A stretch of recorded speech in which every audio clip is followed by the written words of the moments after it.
The morning fog hung low over Buckingham Palace like a funeral shroud that refused to lift. Margaret Chun had worked as a senior housekeeper for the royal household for nearly 30 years. And in all that time, she had never seen the staff so quiet, so nervous, so afraid to speak above a whisper. The late Queen Elizabeth had been gone for almost 2 years now, but her presence still lingered in every corridor, every room, every carefully preserved tradition that the palace staff maintained with religious devotion. Margaret was arranging fresh flowers in the blue drawing room when she noticed something that made her hands go still. The glass cabinet near the window, the one that had always contained a small but significant collection of the late Queen's personal jewelry pieces, looked different. She stepped closer, her sensible shoes making no sound on the thick carpet. Her breath caught in her throat. 3 pieces were missing. Not just any pieces, but items that Her late Majesty had specifically requested remain in the palace as part of the permanent collection. A sapphire brooch that had belonged to Queen Victoria. A pair of diamond earrings that the late Queen had worn on her coronation day. And a delicate pearl necklace that had been a wedding gift from her beloved Philip. Margaret's first instinct was to assume they had been moved for cleaning or photography. That happened sometimes. Important pieces were always being catalogued, photographed, and insured, but something in her gut told her this was different.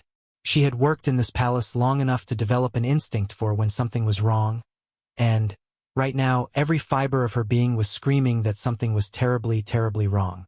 She found her supervisor, Thomas Wright, in his small office near the servants' quarters. Thomas was a man in his 60s who had dedicated his entire adult life to serving the royal family. He had been personally commended by the late Queen on 3 separate occasions, and he kept those letters framed on his wall, his most prized possessions. When Margaret told him about the missing jewelry, his face went pale. "Are you absolutely certain?" he asked, his voice barely above a whisper. "I've dusted those cabinets every week for 15 years, Margaret replied. "I know every piece in that collection like I know my own children's faces. They're gone, Thomas. The Victoria brooch, the coronation earrings, and the pearl necklace from Prince Philip." Thomas sat down heavily in his chair. His hands were shaking. This is unprecedented. We need to check the logs. Everything that moves in this palace is documented. There must be a record. They spent the next 2 hours going through the meticulous records that governed every aspect of palace life. Every item of value was tracked with obsessive precision. Every movement, every cleaning, every loan for public display was recorded in multiple systems, both digital and paper. But when they searched for the 3 missing pieces, they found nothing. According to the official records, the jewelry should still be exactly where Margaret had expected to find it. "Someone bypassed the system," Thomas said, his voice hollow. "That's not possible. Not without authorization from the highest levels." The implications of what he was saying hung in the air between them. There were only a handful of people in the entire kingdom who had the authority to move items from the royal collection without going through the standard documentation process. Members of the senior staff, certain government officials, and, of course, members of the royal family themselves. Margaret felt sick. "What do we do?" Thomas was quiet for a long moment. His entire career, his entire life, had been built on discretion, loyalty, and the unwavering protection of the royal family's privacy. But this was different. This was theft. This was a betrayal of everything the late Queen had stood for, everything she had entrusted to those who came after her. "We report it," he said finally, "to the head of the royal household, and we pray that there's an innocent explanation." But even as he said the words, neither of them believed there would be. The head of the royal household was a woman named Victoria Ashford, a former diplomat who had taken the position 5 years earlier. She was known for her efficiency, her discretion, and her absolute loyalty to the crown. When Thomas and Margaret appeared at her office with their concerns, she listened with a face that revealed nothing. But her eyes, Margaret noticed, grew darker with every word. "You're certain about this?" Victoria asked when they had finished. "Completely certain, ma'am," Thomas replied. Victoria nodded slowly. She picked up her phone and pressed a single button. "Send for Commander Reynolds immediately." "Yes, now. I don't care what he's doing. This is urgent." Commander James Reynolds was the head of the Royal Protection Command, the elite unit responsible for the security of the monarch and the royal family. He arrived within minutes, his uniform perfectly pressed, his bearing military straight. Margaret and Thomas repeated their story while he listened with the same expressionless attention that Victoria had shown. When they finished, Reynolds turned to Victoria. "I'll need to conduct a full investigation. Quietly, of course. But I'll need access to everything. Security footage, entry logs, staff movements. Everything." "You'll have it," Victoria replied. "But, James, you understand the sensitivity here. If this gets out before we know what we're dealing with." "I understand completely. My team and I can be trusted." Over the next 72 hours, Commander Reynolds and his team worked around the clock. They reviewed thousands of hours of security footage. They interviewed dozens of staff members, always under the pretense of routine security reviews. They traced the movements of every person who had been anywhere near the blue drawing room in the past month. And, slowly, impossibly, a picture began to emerge. The first breakthrough came when Reynolds' team discovered a gap in the security footage. 14 minutes of recording from the corridor outside the blue drawing room had been deleted. Not corrupted, not lost due to a technical glitch, but deliberately erased. The deletion had been done with sophisticated knowledge of the palace's security systems, the kind of knowledge that only a handful of people possessed. The second breakthrough came from an unexpected source.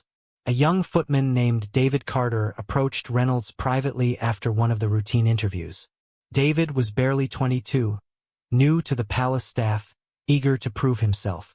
He was also clearly terrified. "I saw something," David said, his voice trembling. "About 2 weeks ago. I wasn't supposed to be in that part of the palace so late, and I've been afraid to say anything because I thought I'd get in trouble for being there in the first place." "Tell me what you saw," Reynolds said gently. "Whatever it is, you won't be in trouble for coming forward." David took a deep breath. "I saw someone leaving the blue drawing room around midnight. They were carrying something wrapped in cloth. I couldn't see their face clearly because the lights were dim, but I recognized the shape, the way they moved." "Who was it?" David hesitated. His face had gone white. I think it was Queen Camilla's son, Tom Parker Bowles. I'm not certain, but I think it was him." Reynolds felt his blood run cold. This was worse than he had imagined. Far worse. Tom Parker Bowles was Queen Camilla's son from her first marriage, before she had married King Charles. He was not a formal member of the royal family, did not hold any title, but his position as the king's stepson gave him access to parts of the palace that most people would never see. He was known to visit his mother regularly, often staying overnight in one of the private apartments. Reynolds thanked David for his courage in coming forward and assured him that his identity would be protected. Then, he went directly to Victoria Ashford with what he had learned. Victoria listened in silence. When Reynolds finished, she sat motionless for a long moment, her face unreadable. Finally, she spoke. "We need more evidence. A sighting alone isn't enough, especially given who we're talking about. If we're wrong about this, the consequences would be catastrophic. And if we're right?" Victoria didn't answer. She didn't need to. They both knew that if these suspicions proved true, they were looking at a scandal that would shake the monarchy to its foundations. Reynolds redoubled his investigation.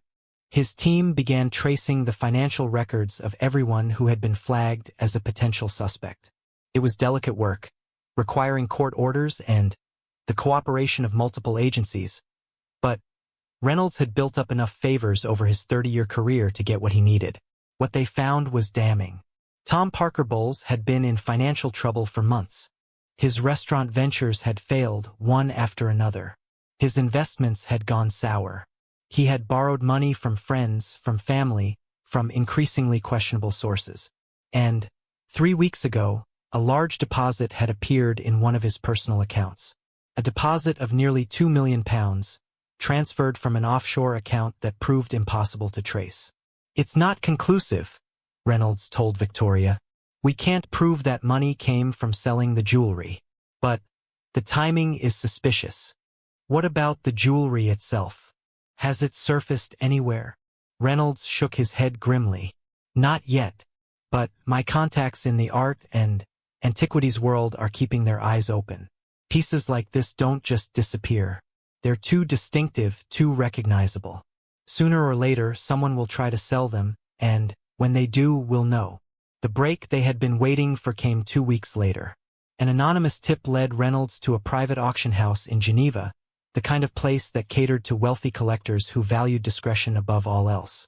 Among the items scheduled for private sale were 3 pieces of jewelry that matched the description of the missing royal treasures exactly. Reynolds flew to Geneva himself.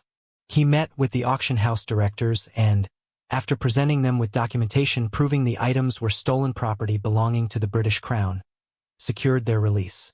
The jewelry was returned to London under armed guard, and an investigation was launched to identify the seller. The trail led directly back to Tom Parker Bowles. Phone records showed he had been in contact with the auction house.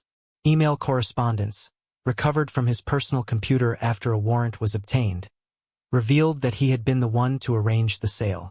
He had used intermediaries, shell companies, and false names, but the evidence was overwhelming.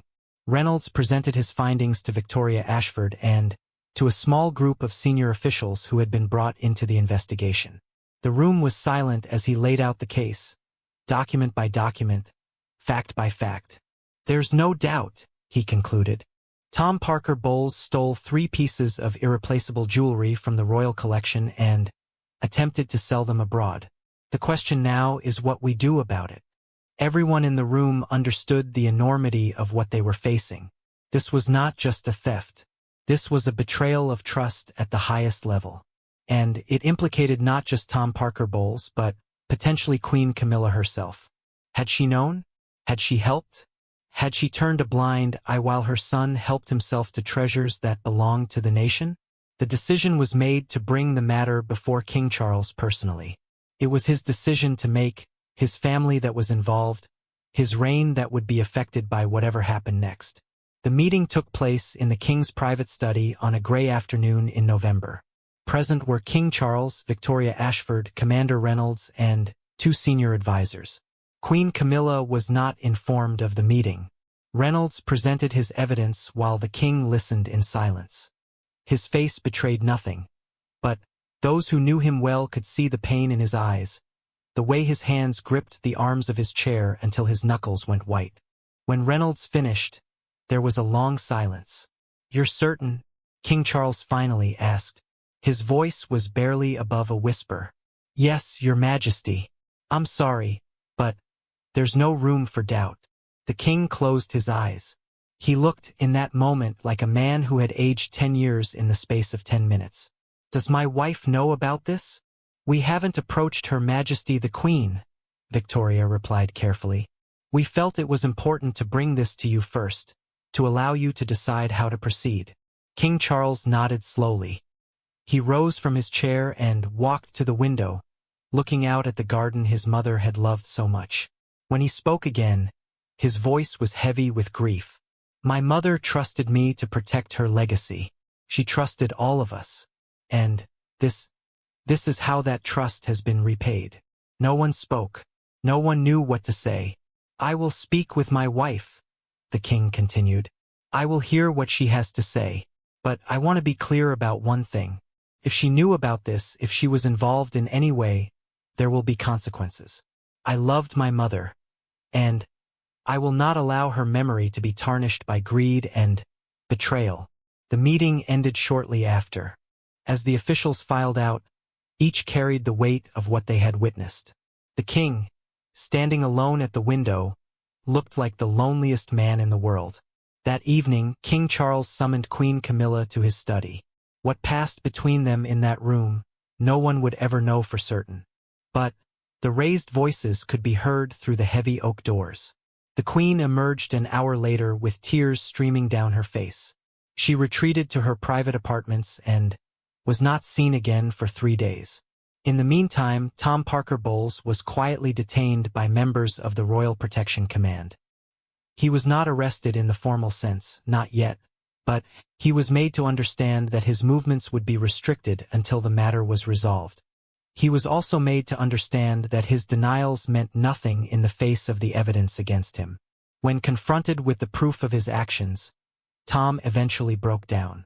He confessed to everything. Yes, he had stolen the jewelry. Yes, he had attempted to sell it. He had been desperate, he claimed. His debts had been crushing him. He had made a terrible mistake, and he was sorry. But when asked whether his mother had known about his plans, he became evasive. He claimed she knew nothing, that he had acted alone. But his eyes told a different story, and the investigators were not convinced. The truth, when it finally emerged, was perhaps worse than anyone had imagined. Queen Camilla had not planned the theft. She had not helped her son carry it out. But she had known about it afterward. Tom had confessed to her, seeking her help, seeking her protection. And instead of reporting the theft, instead of insisting that the jewelry be returned, she had helped him cover his tracks. She had used her influence to delay the investigation, had provided him with money to flee if necessary, had hoped desperately that the whole thing would simply go away. Her love for her son had led her to betray everything she had sworn to uphold. When King Charles learned the full truth, something broke inside him. This was the woman he had loved for decades, the woman he had waited so long to marry, the woman who had stood by his side through so many trials. And she had lied to him. She had protected a thief. She had allowed treasures that belonged to his mother, treasures that belonged to the nation, to be sold to strangers in a foreign country. The confrontation that followed was one that neither of them would ever forget. "How could you?" the king demanded, his voice shaking with emotion. "How could you keep this from me? How could you protect him after what he did?" Camilla was crying, her composure completely shattered. "He's my son, Charles.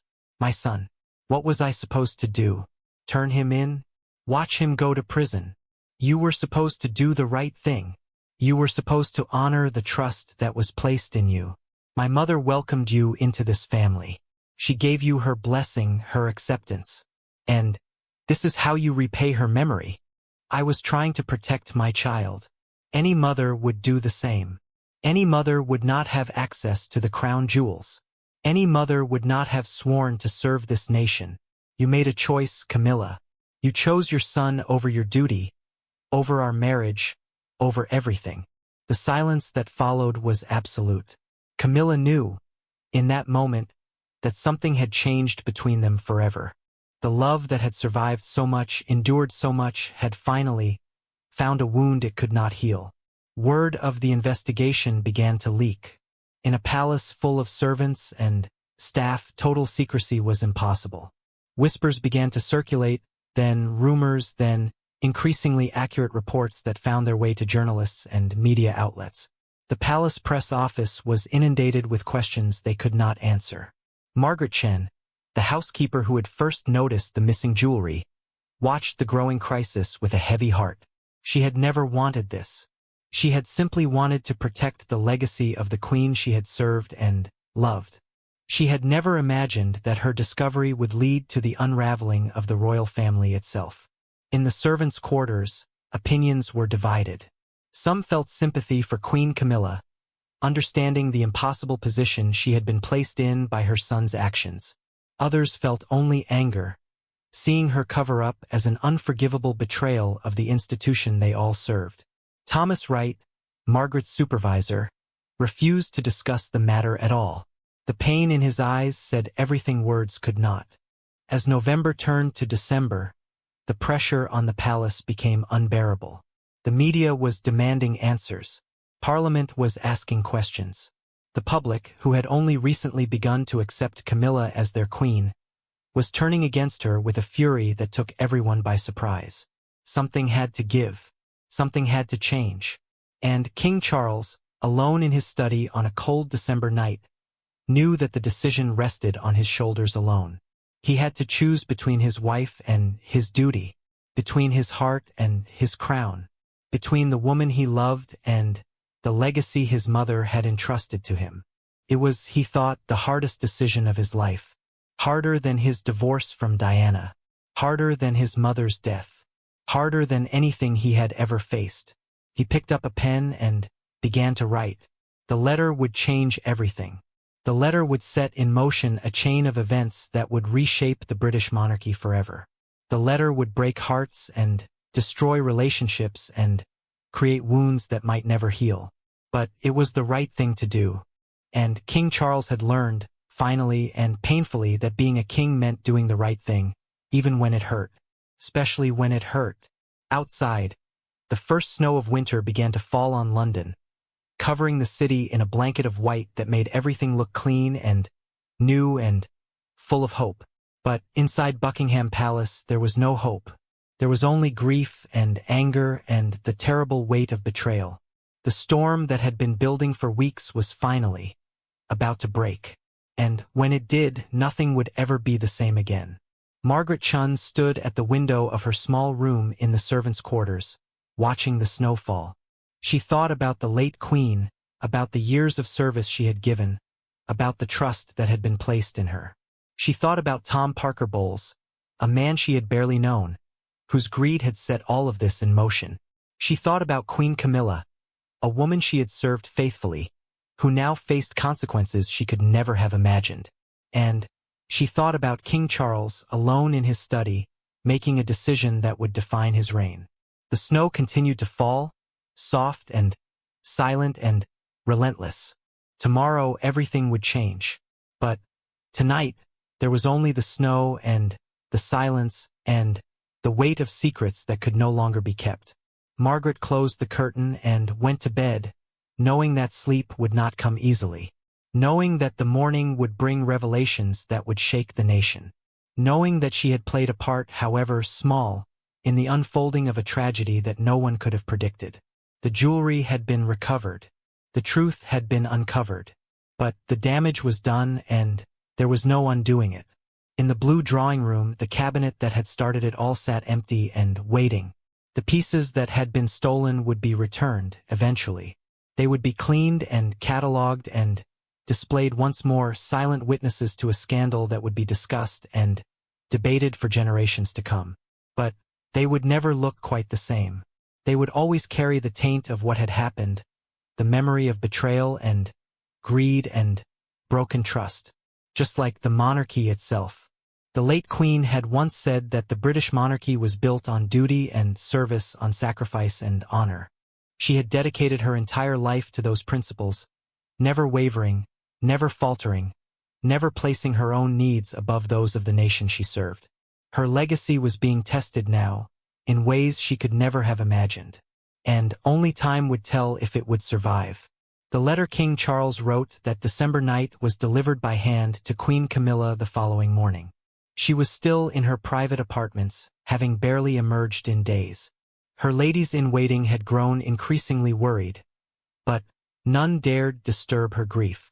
When the king's personal secretary knocked on her door with an envelope bearing the royal seal, they exchanged frightened glances. Something monumental was happening, and they all knew it. Camilla received the letter with trembling hands.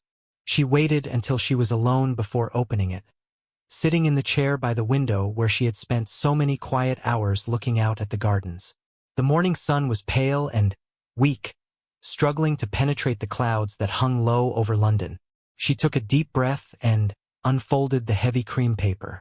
The letter was long, several pages written in the king's careful, measured handwriting. As she read, tears began to stream down her face once more. Not tears of sadness this time, but tears of shock, of disbelief, of a kind of horror she had never experienced before. Charles wrote of his love for her, of the years they had shared, of the happiness she had brought him. But he also wrote of duty, of responsibility, of the sacred trust that had been placed in him when he accepted the crown. He wrote of his mother, of her unwavering dedication to the monarchy, of the example she had set for all of them. And he wrote of his disappointment, his heartbreak, his inability to understand how the woman he loved could have made such a terrible choice. The final pages dealt with what would happen next. Charles explained that he could not simply overlook what had been done. The theft of the jewelry was bad enough, but the cover-up was worse. It represented a fundamental betrayal of everything the monarchy stood for. If he allowed it to go unpunished, he would be complicit in that betrayal. He would be failing his mother, failing his country, failing himself. He had consulted with his advisors, with legal experts, with constitutional scholars. The options were limited, but a decision had been reached. Queen Camilla would retain her title, at least for now, but she would no longer carry out official duties. She would step back from public life completely. Her son, Tom, would face criminal charges for the theft, and she would be expected to cooperate fully with the investigation. Any attempt to interfere further would be met with more severe consequences. There was more details about living arrangements, about finances, about the practical realities of what would essentially be a separation in everything but name. Charles expressed hope that one day, perhaps, they might find a way back to each other. But, for now, for the foreseeable future, they would live apart. The king in his palace, the queen in exile from the life she had only recently claimed. Camilla read the letter 3 times before she fully understood what it meant. Everything she had worked for, everything she had waited for, everything she had finally achieved after decades of being the outsider, the other woman, the scandal that would not go away, all of it was being taken from her. Not because of anything she had done herself, but because she had loved her son too much, protected him too fiercely, made a choice that any mother might make but that a queen could not be allowed to make. She folded the letter carefully and placed it in a drawer. Then, she sat very still for a long time, watching the clouds drift across the London sky. When her ladies-in-waiting finally dared to check on her, they found her completely composed. Her face was pale, her eyes red from crying, but her voice was steady when she spoke. "Please begin packing my things," she said. "I will be leaving the palace by the end of the week." None of them asked questions. None of them offered comfort. They simply nodded and began the enormous task of preparing for their mistress's departure. The silence in those rooms was heavy with things unsaid, with sympathy and judgment and confusion all tangled together. Word of the Queen's impending departure spread through the palace with remarkable speed. By midday, everyone from the highest officials to the lowest servants knew that something seismic was happening.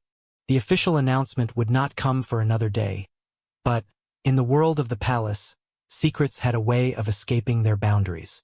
Commander Reynolds, who had led the investigation, felt no satisfaction in the outcome. He had done his job, followed the evidence where it led, uncovered the truth. But the truth had brought no joy, only pain. He had served the royal family his entire career, had dedicated his life to their protection, and now he had been instrumental in tearing that family apart. It was his duty, he knew that, but duty and comfort rarely walked hand in hand. He found himself thinking about the late queen, about her remarkable ability to hold the family together through crisis after crisis. She had weathered scandals that would have destroyed lesser monarchs. The Diana years, the Andrew situation, the departure of Harry and Meghan. Through it all, she had remained steady, calm, a fixed point in a world of chaos. How would she have handled this? What would she have done? Reynolds suspected she would have found a way to keep things private, to deal with the matter within the family, to protect the institution above all else. But times had changed. The media landscape was different now. Social media made secrets almost impossible to keep. The public demanded transparency in a way they never had before. Perhaps King Charles had no choice but to act as he was acting, to make an example of those who had betrayed the trust placed in them. Or perhaps Reynolds thought the king was simply too hurt to think strategically. Perhaps his decision was driven by emotion rather than calculation. Perhaps he was making a mistake that he would regret for the rest of his life. It was not for Reynolds to say. His job was done. The rest was in other hands. The public announcement came on a gray Thursday afternoon. The palace released a carefully worded statement explaining that Queen Camilla would be stepping back from official duties for personal reasons. The statement made no mention of the stolen jewelry, no mention of Tom Parker Bowles, no mention of investigation or wrongdoing. But The media, who had been circling this story for weeks, immediately recognized it for what it was. Within hours, the truth began to emerge. Anonymous sources leaked documents, interviews with people who claimed to have inside knowledge. The story of the stolen jewelry, the investigation, the Queen's involvement in the cover-up, all of it came pouring out in a flood of headlines and breaking news alerts. By evening, the scandal was the only topic of conversation in the country. The public reaction was swift and merciless. Social media exploded with anger and condemnation. Camilla had never been universally loved, despite the late Queen's efforts to rehabilitate her image. Too many people remembered Diana, remembered the pain and humiliation she had suffered, remembered the role Camilla had played in the destruction of the fairy tale marriage. Those old wounds, never fully healed, were torn open again. Protesters gathered outside Buckingham Palace, demanding that Camilla be stripped of her title entirely. Petitions circulated calling for her prosecution. Talk shows and news programs featured endless discussions of her character, her motives, her fitness to ever have been queen in the first place. The vitriol was overwhelming, a tidal wave of public fury that swept away whatever sympathy might have existed. Tom Parker Bowles, meanwhile, was formally arrested and charged with theft, conspiracy, and fraud. The charges carried substantial prison sentences if he was convicted. His lawyers immediately began working on his defense, but the evidence against him was overwhelming. The best they could hope for was a reduced sentence in exchange for cooperation and a guilty plea.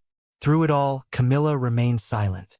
She made no public statements, gave no interviews, offered no defense of her actions. She simply prepared to leave the palace, to begin a new chapter of her life in the shadows.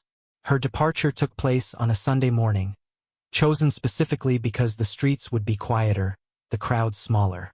A convoy of black cars pulled up to a side entrance of the palace, their windows tinted to prevent photographers from capturing images of the fallen queen. Staff members who had served her for years stood in quiet lines to say goodbye, some crying openly, others maintaining the stoic composure that palace life demanded. Camilla walked through those lines with her head held high. She had spent a lifetime learning how to present a certain face to the world, how to hide her true feelings behind a mask of composure and dignity. She drew on that skill now, smiling softly at those who had shown her kindness, thanking them for their service, promising to remember them fondly. Only those who knew her best could see the devastation behind her eyes. King Charles did not come to say goodbye. He remained in his private study, unable to face the woman he was sending away. Later, he would tell close friends that watching her leave would have been more than he could bear. He had made his decision, believed it was the right one, but that did not make it easy. That did not make it anything less than the hardest thing he had ever done. The convoy drove through London streets that were nearly empty. Most people were still in bed, unaware that history was unfolding just outside their windows. The few pedestrians who noticed the official vehicles paid them little attention. Royal convoys were common enough in London to barely warrant a second glance. Camilla was taken to a residence in the countryside, a beautiful estate far from the city and the palace and the life she had known. It was not a prison, not exactly. She would be comfortable there, would have staff to attend to her needs, would be free to come and go as she pleased within certain limits. But it was exile nonetheless, a gilded cage from which she could only watch as the world moved on without her. The first days in her new home were the hardest. Camilla found herself wandering from room to room, unable to settle, unable to find peace. She thought constantly of Charles, of the life they had shared, of the future they had planned together. She thought of her son, facing criminal charges because of mistakes she had allowed him to make. She thought of the late queen, whose jewelry had been the catalyst for all of this, and wondered what Elizabeth would think of her now. She received few visitors. Her daughter Laura came once, staying for several days, trying to offer comfort that Camilla could not accept. A few old friends made the journey, but the conversations were awkward, strained by the weight of what had happened. Most people, she discovered, did not know how to behave around a disgraced queen. They did not know whether to treat her as they always had or to acknowledge the changed circumstances. The uncertainty made genuine connection impossible. The one person Camilla wanted to hear from was the one person who did not call. Charles maintained a complete silence in those first weeks, communicating only through official channels, through lawyers and secretaries and intermediaries. She understood why. He was angry, hurt, betrayed. He needed time to process everything that had happened. But his silence wounded her more deeply than any accusation could have. She began writing letters to him. Long, rambling letters that poured out her heart, that tried to explain why she had made the choices she had made, that begged for his understanding if not his forgiveness. She wrote about their history together, about the love that had sustained them through so many difficult years. She wrote about her fears, her regrets, her desperate hope that they might somehow find a way back to each other. She never sent any of these letters. She would write them late at night, when the loneliness became unbearable, and then in the morning light she would read them over and realize how inadequate they were. No words could bridge the gap that had opened between them. No explanation could undo what had been done. She kept the letters in a box by her bed, a growing collection of unsent apologies and unheard pleas. Meanwhile, in London, the fallout from the scandal continued to unfold. Tom Parker Bowles's trial became a media circus, with cameras camped outside the courthouse and reporters analyzing every twist and turn of the proceedings. The prosecution presented their evidence methodically, building an overwhelming case against the defendant. The defense tried to paint him as a desperate man who had made a terrible mistake, worthy of compassion rather than condemnation. Public opinion remained firmly against him. The trial revealed details that had not previously been public. The full extent of Tom's debts, the names of the people he had owed money to, the increasingly desperate measures he had taken to stay afloat financially. It emerged that he had approached his mother for help multiple times, that she had given him substantial sums of money over the years, that she had known about his financial troubles long before the theft occurred. None of this constituted criminal liability on her part, but it painted a damning picture of a mother who had enabled her son's worst impulses. Camilla followed the trial through news reports, unable to look away despite the pain it caused her. She saw her son on television, looking haggard and defeated, and her heart broke for him. She knew he had done wrong, knew he deserved to face consequences, but he was still her child. The instinct to protect him, to shield him from harm, was as strong as ever. The fact that she could do nothing to help him was almost more than she could bear. The verdict, when it came, was not surprising. Tom Parker Bowles was found guilty on all counts. The judge, in passing sentence, spoke of the gravity of the offense, of the breach of trust it represented, of the need to send a message that no one was above the law. He was sentenced to 7 years in prison, a term that would likely be reduced for good behavior but that nonetheless represented a significant portion of his remaining life. Camilla watched the sentencing alone in her country estate, the television flickering in the darkness of the room. When the judge announced the sentence, she turned off the television and sat in silence for a long time. Her son would go to prison. Her son, the child she had raised and loved and protected, would spend years behind bars because of choices he had made, because of choices she had failed to prevent. The guilt was overwhelming. She knew logically that Tom was an adult, that he had made his own decisions, that she could not be held responsible for his crimes. But logic and emotion rarely agreed. She kept thinking of all the times she could have intervened, all the moments when she might have steered him in a different direction. If she had been firmer with him, if she had refused to enable his spending, if she had insisted he face his problems rather than running from them. If. The word echoed in her mind like a curse. In the weeks following the sentencing, something shifted in the public conversation. The initial fury began to fade, replaced by a more nuanced discussion of what had happened and what it meant. Some commentators began to express sympathy for Camilla, arguing that she had been placed in an impossible situation, that her actions had been those of a mother rather than a queen. Others maintained that she had betrayed the public trust and deserved everything that had happened to her. The debate raged on, with no clear resolution in sight.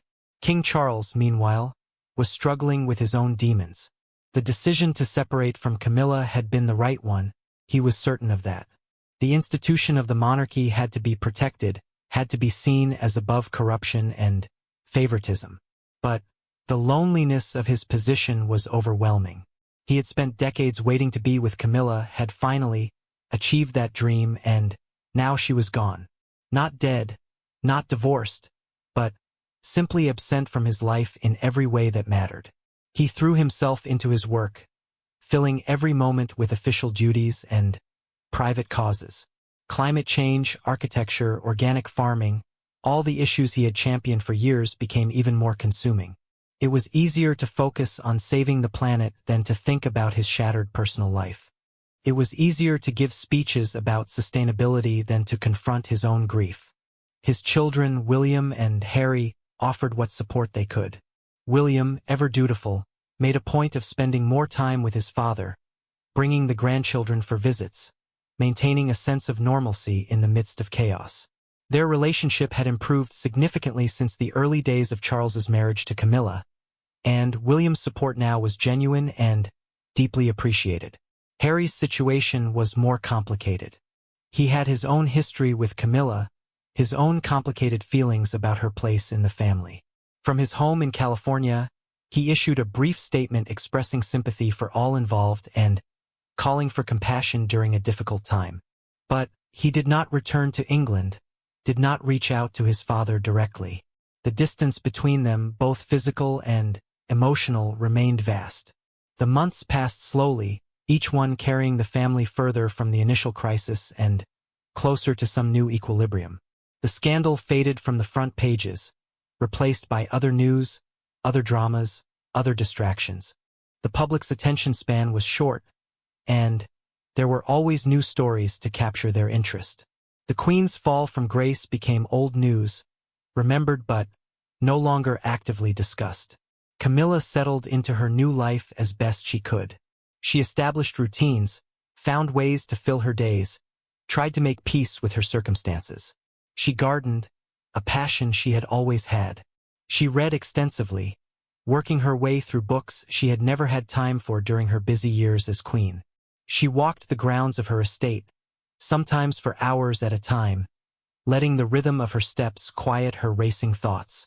She also began to write, not letters to Charles, not anymore, but a kind of memoir, a private record of her experiences that she had no intention of publishing. It was therapeutic, she found, to put her thoughts on paper, to examine her life, her choices, her regrets from a certain distance. She wrote about her childhood, her first marriage, her relationship with Charles. She wrote about Diana, about the guilt she had carried for years, about the way that guilt had shaped everything that came after. And she wrote about her son, about the joy of his birth, the challenges of raising him, the pride and frustration and unconditional love that defined their relationship. She wrote about his failures, his mistakes, his inability to find his footing in a world that expected too much and offered too little. She tried to understand where she had gone wrong, what she could have done differently. The writing provided no answers, but it offered a kind of clarity that she had never found before. Summer came and went, then autumn, then winter again. A full year had passed since the scandal broke. Camilla marked the anniversary alone, with a glass of wine and a fire in the hearth. She thought about how much had changed, how much had been lost. She thought about Charles, wondered how he was spending this day, whether he was thinking of her too.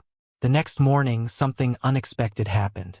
A letter arrived, bearing the royal seal, addressed to her in handwriting she recognized immediately. Her heart pounded as she opened it with trembling fingers. Charles wrote that he had been doing a great deal of thinking. He wrote that the past year had been difficult for both of them. He wrote that he missed her, despite everything, despite his anger and disappointment, despite the decisions he had made. He wrote that he was not ready to forgive, not yet, but that he wanted to understand. He wanted to hear her side of the story, not through lawyers and intermediaries, but directly in her own words. He proposed a meeting, private, discreet, away from the palace and the press and the weight of their public roles. Just the two of them, talking as they had talked in the early days of their relationship, when everything was simpler, when the future still seemed full of possibility. Camilla read the letter 3 times, just as she had read his previous letter, the one that had sent her into exile. But, where that letter had filled her with despair, this one filled her with something she had almost forgotten how to feel: hope. She sat down at her desk and began to write her reply. This letter, unlike all the others she would send. The story was far from over. The wounds were far from healed. But, for the first time in a year, Camilla allowed herself to believe that healing might be possible. That the love that had survived so much might survive this too. That the future, which had seemed so bleak, might yet hold something worth living for. Outside her window, spring was beginning to show its first signs. Crocuses were pushing through the frozen ground, and the trees were beginning to bud. New life was stirring after the long winter, a reminder that endings were not always final, that change was the only constant, that even the darkest chapters eventually gave way to something new. Camilla sealed her letter and called for a courier. Then, she went out into the garden to wait. Whatever came next, she would face it. Whatever Charles decided, she would accept it. But she would not give up without a fight. She would not let this be the end of their story. She had made mistakes, terrible mistakes. But she was still here, still breathing, still hoping, still loving. And as long as that was true, there was a chance. The courier came and went, taking her letter with him. Camilla watched the car disappear down the long driveway, carrying her words, her hopes, her heart to the man she had loved for more than half her life. Then, she went back inside to wait some more. Waiting, she had learned, was something she was very good at. She had waited years to be with Charles. She could wait a little longer to find out if their story was truly over, or if this was just another chapter in a saga that had begun decades ago and might yet continue for decades more. The sun was setting over the English countryside, painting the sky in shades of orange and pink and gold. It was beautiful, achingly beautiful, a reminder that the world went on regardless of human drama, human pain, human hope. Camilla watched the sunset until the last light faded from the sky.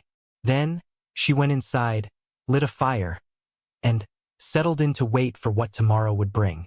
The story was not over. Not yet. Not by a long way. And, somewhere in London, in a palace that had stood for centuries, King Charles was reading her letter. What he would decide, what he would feel, what he would do next, only time would tell. But, for the first time in a very long time, both of them were ready to try. King Charles read Camilla's letter in his private study, the same room where he had written to her a year earlier, the same room where he had received the devastating news about the stolen jewelry.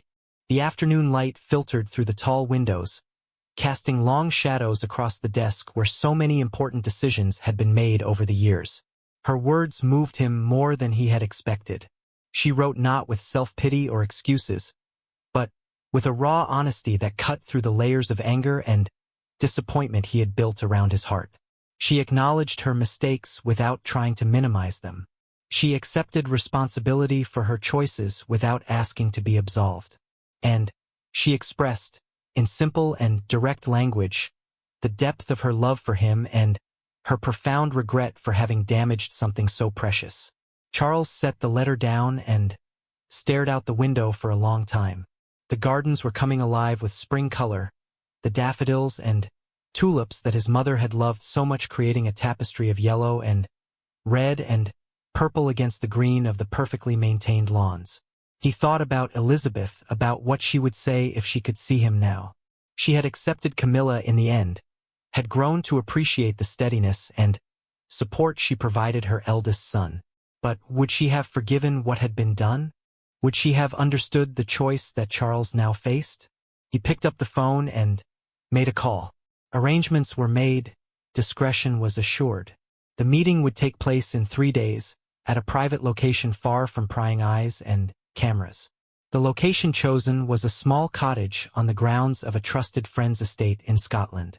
It was remote, accessible only by a long and winding private road, surrounded by forest and hills that provided natural barriers against intrusion. Charles arrived first, accompanied by only a single security officer who was instructed to remain in the car and out of sight. He walked through the cottage, familiarizing himself with the space. It was simple but comfortable, with thick stone walls and low ceilings that spoke of centuries of history. A fire had been lit in the main room, and someone had thoughtfully stocked the kitchen with food and drink. The attention to detail touched him. His staff knew him well, understood that this meeting mattered in ways that could not be put into words. Camilla arrived an hour later. Charles watched from the window as her car pulled up the drive, and she stepped out. She looked different than he remembered. Thinner, perhaps, and there were lines on her face that had not been there before. But she carried herself with the same quiet dignity that had always been one of her most attractive qualities. She had dressed simply, in country clothes that reminded him of their early days together, before crowns and titles and public scrutiny had complicated everything. They stood facing each other in the cottage doorway for a long moment, neither quite knowing how to begin. The weight of everything that had happened hung between them, an invisible barrier that words alone might not be able to break. It was Camilla who spoke first. "Thank you for seeing me. I wasn't sure you would." Charles nodded slowly. "I wasn't sure either. For a long time, I wasn't sure of anything." He stepped aside to let her enter. The fire crackled and popped, the only sound in the otherwise silent room. They sat in chairs facing each other, close enough to touch but not touching. "I've read your letter many times," Charles said. "I appreciated your honesty. It was the least I could offer. I've had a great deal of time to think this past year. About what I did, why I did it, what I should have done differently." "And what conclusions have you reached?" Camilla took a deep breath. "That I was wrong. Not in loving my son, never in that. But in letting that love blind me to the consequences of his actions. In choosing to protect him rather than honoring my duty. In lying to you, even by omission." She paused, struggling to maintain her composure. "I told myself I was doing what any mother would do. But I wasn't any mother. I was queen. I had responsibilities that went beyond my family, beyond my own feelings. I failed to meet those responsibilities, and I can never fully make that right." Charles listened without interrupting. Her words echoed thoughts he had had countless times over the past year. He had wanted to hear her say these things, had needed to know that she understood the gravity of what she had done. But hearing them now brought no satisfaction, only a deep and abiding sadness. "Do you know what hurt the most?" he asked quietly. "It wasn't the jewelry. Those pieces were valuable, yes, irreplaceable in some ways, but they were just things. They could be recovered, returned, put back where they belonged. What hurt most was realizing that you had kept something from me, that you had looked me in the eye, day after day, knowing what Tom had done, and said nothing." "I know," Camilla whispered. "I have relived those moments 1,000 times. Every conversation we had during that period, every kiss, every shared meal. I was carrying this secret, and the weight of it was crushing me. But I couldn't find a way to tell you. I couldn't find the words. You could have trusted me. I was afraid of what you would do. And were you afraid of what I did?" The question hung in the air. Camilla's eyes filled with tears, but she did not look away. "Yes, and no. I was devastated when you sent me away. The pain of that was beyond anything I had ever experienced. But I also understood why you did it. You were protecting the monarchy, protecting your mother's legacy. You were doing what a king must do, even when it breaks his heart. I respected that, even as it destroyed me." Charles stood and walked to the window. The Scottish hills stretched out before him, ancient and unchanging, indifferent to human drama. He had come to this place many times over the years, seeking peace, seeking perspective. But peace had never been harder to find than it was now. "My mother used to say that being a monarch means making decisions that ordinary people never have to face. Decisions where every choice involves sacrifice, where there are no good options, only less bad ones." He turned back to face Camilla. "Sending you away was one of those decisions. I believed it was the right thing to do. I still believe that. But it cost me more than I ever expected. You were lonely, Camilla said softly. It was not a question. Desperately. I had not realized how much I had come to depend on your presence, your counsel, your simple companionship. The palace felt empty without you. My life felt empty without you. Mine felt empty too. Every day I woke up and reached for you and you weren't there. Every evening I sat down to dinner alone and wondered what you were doing, whether you were thinking of me. It was a kind of death, Charles. A death of everything we had built together. They were silent for a time, each lost in their own memories. The fire had burned down and the room was growing colder. Charles added more wood, watching the flames grow and dance. Why did you ask to see me? Camilla finally asked. What are you hoping to accomplish? It was a fair question, and Charles had been asking himself the same thing ever since he had written to her. The answer was complicated, layered with contradictions that he was only beginning to untangle. I wanted to understand, he said at last. I wanted to hear your side of the story, in your own words, without lawyers and advisors filtering everything. I wanted to look into your eyes and know whether the woman I loved was still there, or whether the Camilla I knew was gone forever. And what do you see? Charles studied her face, searching for the truth. He saw pain there and regret and a profound weariness. But he also saw strength, the strength that had sustained her through years of public hostility and private heartache. And he saw love, still burning despite everything that had happened. I see you, he said simply. I see the woman I fell in love with 40 years ago. The woman who has been my partner, my confidant, my closest friend. I see someone who made a terrible mistake, yes. But I also see someone who has suffered for that mistake, who has taken responsibility, who has tried to learn and grow. I see someone worth forgiving. Camilla's composure finally broke. Tears streamed down her face, and her shoulders shook with silent sobs. Charles crossed the room and sat beside her, taking her hands in his. I'm not saying I'm ready to go back to how things were, he continued. Too much has happened for that. But I'm also not ready to let go completely. I've spent a year trying to move on, trying to convince myself that our relationship was over. And I've failed. I can't stop loving you, Camilla. I've tried, believe me, but I can't. I never stopped loving you, she managed through her tears. Not for a single moment. The thought of you was the only thing that kept me going through the darkest times. They held each other then, for the first time in over a year. It was not a romantic embrace, not exactly. It was something deeper, more fundamental. Two people who had been through hell together, finding their way back to each other through the darkness. They talked for hours, long into the evening and through the night. They talked about Tom, who was adapting to prison life as best he could. They talked about the family, about William's steadiness and Harry's distance, about the grandchildren who were growing up so fast. They talked about the monarchy, about its future, about the challenges it faced in an increasingly skeptical world.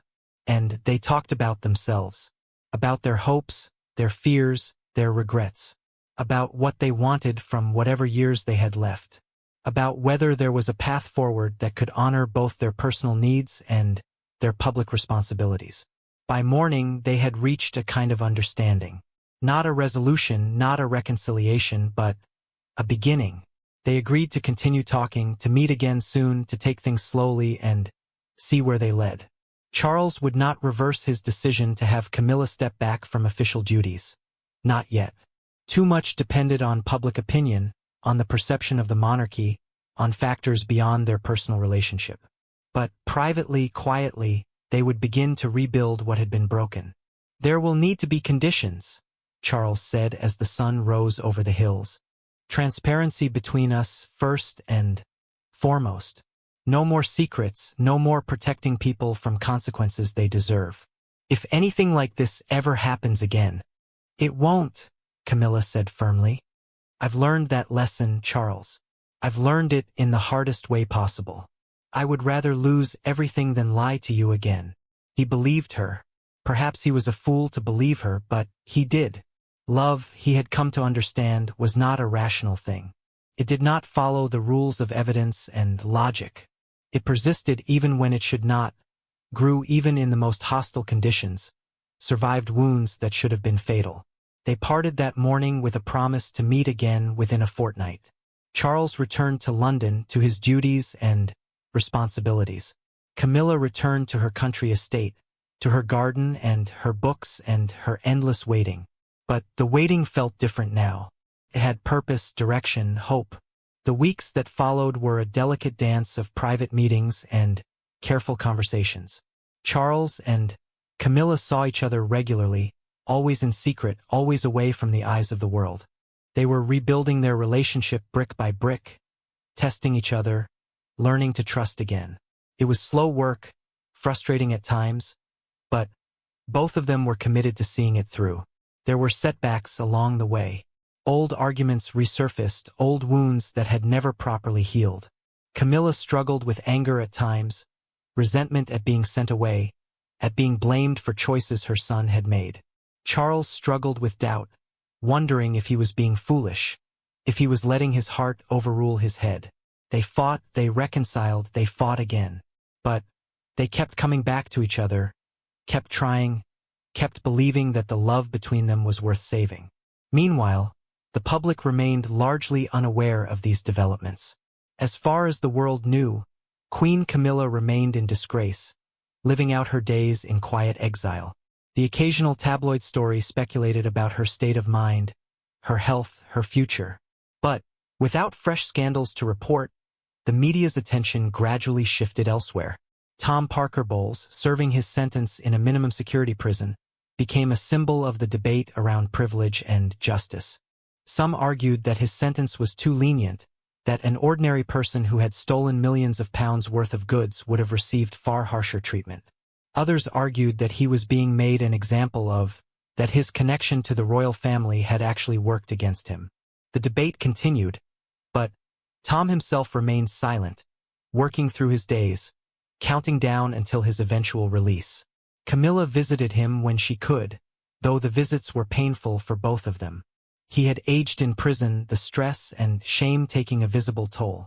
But he was also, in some ways, calmer than he had been before. The constant pressure to keep up appearances, to maintain a certain lifestyle, to be worthy of his stepfather's position, all of that was gone now. He had nothing left to prove, nothing left to lose. There was a strange freedom in that, even behind bars. "I'm sorry, Mom," he said during one visit, his voice thick with emotion. "I'm sorry for everything I've put you through. This is my fault, all of it. You shouldn't be paying for my mistakes." "You're my son," Camilla replied. "I will always stand by you, no matter what. That's what mothers do. Even when we don't deserve it? Especially then." They held hands through the barrier that separated them, connected despite the physical distance. Mother and son bound by love and blood and shared failure. The world might judge them harshly, but, in that moment, none of that mattered. All that mattered was that they still had each other. Spring turned to summer, and the secret meetings between Charles and Camilla continued. Their relationship was slowly healing, the trust that had been shattered beginning to reform. Charles found himself looking forward to their time together with an eagerness he had not felt in years. The weight that had pressed down on him since the scandal began was starting to lift. He began to consider what a future might look like. A future where Camilla returned to his side, not as queen perhaps, but as his wife, his partner, his companion. The public might never fully accept her back. But did that matter? He was the king. He had the power to shape his own household, his own life within certain bounds. Why should he spend his remaining years alone when the woman he loved was willing and able to stand beside him? These thoughts were dangerous, he knew. The monarchy's survival depended on public support, and public support could be fragile. The scandal had damaged the institution in ways that were still being assessed. Another misstep could be catastrophic. But Charles was also tired. Tired of duty overriding desire, tired of sacrifice being the only path available, tired of a life constrained by expectation and tradition. He was an old man now, in his mid-70s, with more years behind him than ahead. How much more would he be asked to give up? When did his own happiness get to count for something? He confided these thoughts to Camilla during one of their meetings. They were walking through a private garden, the summer sun warm on their faces, the air heavy with the scent of roses. "I want you back," he said simply. "Not just in private, stolen moments like this. I want you in my life properly, openly. I want to wake up beside you and go to sleep beside you and face whatever comes together." Camilla stopped walking and turned to face him. Her eyes were bright with tears, but she was smiling. "Charles, nothing would make me happier. But we have to be careful. We have to think about what's best for the monarchy, for your legacy. I won't be the cause of more damage to an institution your mother dedicated her life to protecting. My mother also told me that a monarch is nothing without the people who support them. And you have supported me more than anyone else in my life. I can't rule effectively if I'm miserable, Camilla. I can't serve the people if my heart is broken. Then let's find a way, a gradual return, perhaps. Not a sudden restoration, but a slow process of rehabilitation. Give the public time to adjust, to forgive. Show them that I've learned from my mistakes, that I'm committed to making things right." It was a reasonable suggestion, and Charles knew she was right.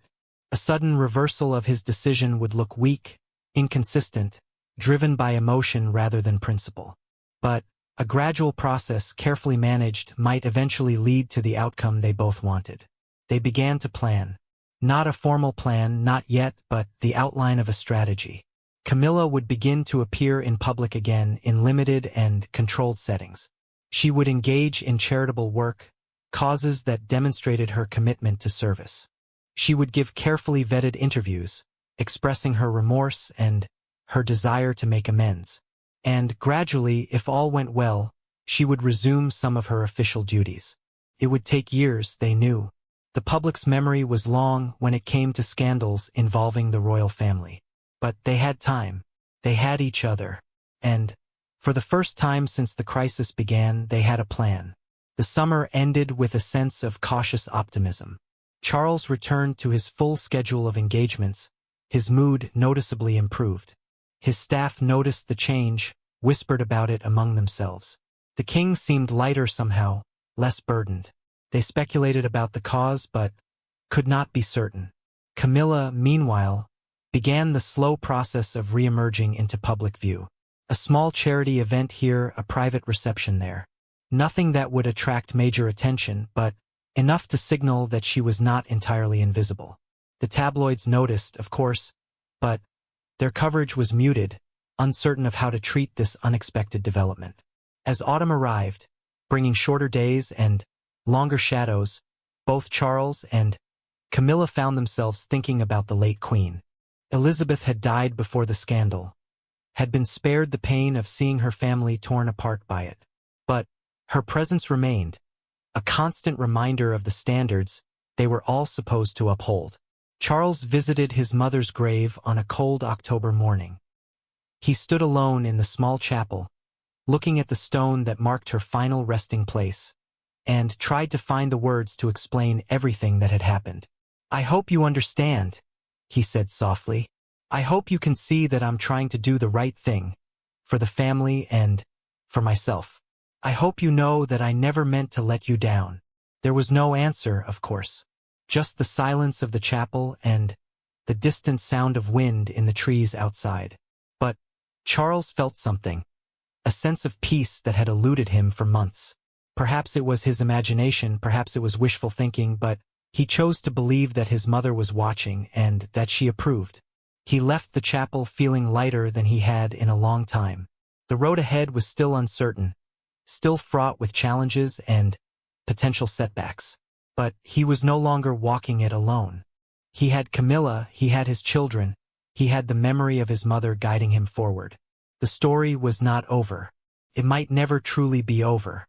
But a new chapter was beginning, and Charles was ready to write it. Whatever came next, he would face it with the strength and dignity that his mother had taught him. Whatever sacrifices were required, he would make them. But he would also fight for his own happiness, for the love that had sustained him through so many difficult years. It was what Elizabeth would have wanted. It was what any mother would have wanted for her son. And, in the end, that was all that mattered. The winter that followed brought unexpected challenges to the careful plan that Charles and Camilla had crafted. A documentary aired on British television, investigating the jewelry scandal in exhaustive detail. It featured interviews with former palace staff, security experts, and constitutional historians. It examined every aspect of what had happened, from the initial theft to the cover-up to the consequences that followed. Most damaging were the revelations about the extent of Camilla's knowledge. The documentary presented evidence suggesting that she had known about her son's financial troubles for years, had repeatedly bailed him out, had created a pattern of enabling that ultimately led to the theft. Former friends spoke anonymously about conversations they had had with her, about her constant worry over Tom's situation, about the lengths she had gone to protect him from the consequences of his own choices. The public reaction was severe. Whatever goodwill Camilla had begun to rebuild was swept away overnight. Social media erupted with renewed calls for her to be stripped of her titles permanently. Protests appeared outside Buckingham Palace, smaller than before but still significant. Opinion polls showed her approval rating dropping to historic lows. Charles watched these developments with growing despair. He knew that much of what the documentary presented was true, even if some of the conclusions were unfair. Camilla had enabled Tom, had loved him too much to let him fail, had made choices that a queen should never have made. But she was not the villain the documentary painted her as. She was a mother who had lost her way, who had put family above duty in a moment of weakness. He called an emergency meeting with his senior advisors. The room was tense, the faces around the table grim. Everyone understood the gravity of the situation. The monarchy's reputation, already damaged by the scandal, was now at risk of permanent harm. "The documentary has changed everything," said Sir Geoffrey Powell, the King's private secretary. "Whatever plans we had for the Queen's gradual return must be reconsidered. The public is not in a forgiving mood." "What are our options?" Charles asked, his voice heavy. "We could continue with the current approach, wait for the storm to pass. These things always blow over eventually. And if it doesn't blow over? If this becomes the defining narrative of my reign?" Sir Geoffrey hesitated. "Then more drastic measures may be necessary. A formal separation, perhaps. Or even—" He did not finish the sentence, but everyone in the room understood what he was suggesting. Charles felt his heart constrict. A divorce. The word hung in the air like poison. He had been through one divorce already, the painful and public dissolution of his marriage to Diana. He had vowed never to go through that again. And yet here he was, facing the same impossible choice. "I will not discuss divorce," he said firmly. "That is off the table. Camilla is my wife and she will remain my wife. I will not abandon her because of public opinion. With respect, Your Majesty, public opinion is the foundation of the monarchy's legitimacy. If the people turn against the crown, the people turned against my family before and we survived. We will survive this too." The meeting ended without resolution. Charles retreated to his private quarters, needing time to think. The weight of his position had never felt heavier. He was trapped between his duty to the institution and his loyalty to the woman he loved. Every path forward seemed to lead to disaster. He called Camilla that evening. She had seen the documentary, of course. She had seen the public reaction. Her voice on the phone was small and defeated, all the hope they had built over the past months seemingly drained away. "Maybe they're right," she said. "Maybe I should just disappear. Go somewhere far away. Change my name. Let everyone forget I ever existed." "Don't say that. I won't let you give up." "Charles, I'm tired. I'm tired of fighting, tired of being hated, tired of causing problems for you and the family. Maybe it would be better for everyone if I just let go." "It would not be better for me. I need you, Camilla. I need you more than ever." There was a long silence on the line. Charles could hear her breathing, could sense her struggling with emotions she could barely contain. "I love you," she finally said. I have always loved you, but I can't be the reason the monarchy falls. I can't carry that burden on top of everything else. The monarchy is not going to fall. We're stronger than that. My mother proved it time and time again. We weather the storms, we adapt, we survive. That's what we do. Your mother never had to deal with anything like this. She dealt with worse. Trust me, there were moments during my divorce from Diana when the future of the crown seemed genuinely uncertain. We came through that. We'll come through this too. Camilla was not convinced, but she agreed not to make any drastic decisions. They would talk again tomorrow and the day after that. They would find a way forward together, even if that way was not yet clear. The following weeks were among the most difficult of Charles's reign. The media pressure was relentless. Every day brought new stories, new revelations, new criticisms. Some were legitimate, others were fabricated or exaggerated. The line between truth and fiction became increasingly blurred. Prince William stepped forward to support his father publicly. In a rare interview, he spoke of his respect for Charles's dedication to duty, his admiration for how the king had handled an impossible situation.